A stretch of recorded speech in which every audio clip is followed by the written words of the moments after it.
भ्रष्ट अधिकारी के ऊपर कार्रवाई होना चाहिए।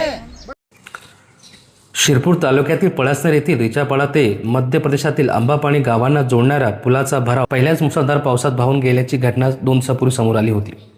या पुलाचे काम अवघ्या महिनाभरापूर्वीच पूर्ण झाल्याने बांधकामाच्या गुणवत्तेवर गंभीर प्रश्न उपस्थित झाले होते। या प्रकरणाबाबत शिरपूरचे भाजप आमदार काशीराम पावरा यांना विचारले असता त्यांनी मुसळधार पावसामुळे पुलाचा भराव वाहून गेल्याचे सांगितले। मात्र या कामात जिल्हा परिषद बांधकाम विभागाचे अधिकारी, संबंधित यंत्रणा किंवा स्थानिक प्रतिनिधी यांची कुचराई अथवा निष्कृत दर्जाचे काम झाल्याचे आढळल्यास संबंधितांवर निश्चितच कारवाई केली जाईल असे त्यांनी स्पष्ट केले आहे। दरम्यान या घटनेमुळे दोन्ही राज्यातील नागरिकांची मोठी गैरसोय झाली असून या प्रकरणातील सखोल चौकशी करून जबाबदारांवर कारवाई करण्याची मागणी स्थानिकांकडून होत आहे। आता या प्रकरणात चौकशीनंतर नेमकं काय निष्पन्न होते आणि संबंधित अधिकाऱ्यांवर किंवा ठेकेदारांवर कोणती कारवाई केली जाते याकडे नागरिकांचं लक्ष लागलेलं आहे। मी जितेंद्र खन्ना, जनसामान्यांचा आवाज। ते पळसनेरच्या रिचापाड्यामध्ये जे पुलाचं काम झालेलं आहे आणि त्याचं पळसनेर एरियामध्ये अतिवृष्टी झाल्यामुळे त्या पुलाचा भराव वाहून गेलेला आहे आणि त्या कामामध्ये जर बांधकाम विभागाने कमजोरपणा केला असेल तर त्याच्यावर कारवाई होईल। तर शिरपूर राज्यभरात असतो, मुख्यमंत्री स्वतः कौतुक करतात, परंतु अशा कामांमुळे शिरपूर पेठेचं देखील नाव बदनाम होते। मग तुम्ही काय कारवाई करणार? नाही, चुकीचं काम केलं असेल तर कारवाई करायला लावणारच आम्ही त्यांना, परंतु अतिवृष्टीमुळे काही गोष्टी झाल्या असेल तर बघावं लागेल। परंतु बांधकाम विभागाने कुचराई केली असेल तर आम्ही त्यांना सोडणार नाही।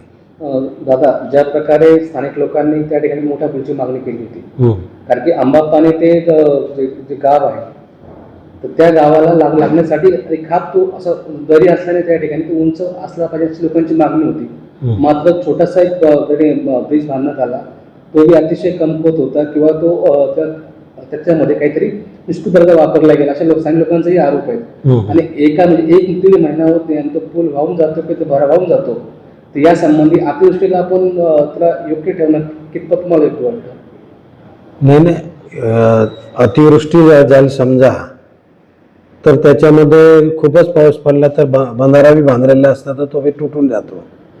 त्यामुळे हे जर मोरी आपलं पूल बांधलं असेल आणि त्याच्यामध्ये भराव भरला असेल तर भराव वाहून गेला असेल समजा, पण तरी बांधकाम विभागाने जर कुचराई केली असेल तर त्याच्यावर कारवाई झाली पाहिजे। आणि तसंच दादा, सुदैवाने त्या ठिकाणी कुठल्या प्रकारची त्यावेळेस जीवितहानी झाली नाही, इनकेस जीवितहानी झाली असेल तर आपण पूर्ण जबाबदार धरला असता या संदर्भात। समजा तसं तर काही झालेलं नाही आज, परंतु काय झालं असतं तर बांधकाम विभागच जबाबदार राहिला असता। 1.5 महिन्यात झाले सर, लगेच पूल तुटला सर बांधकाम। ते चुकीचं आहे ना। बरं, तुम्ही चौकशी आदेश देणार का संबंधित यंत्रणेला? हा, मी या माध्यमातून सांगतो मी सगळ्या यंत्रणाला की तुम्ही जे बांधकाम केलेलं आहे ते दर्जा काय होतं तुम्ही बघा, नाही तर तुमच्यावर कारवाई करण्यात येईल।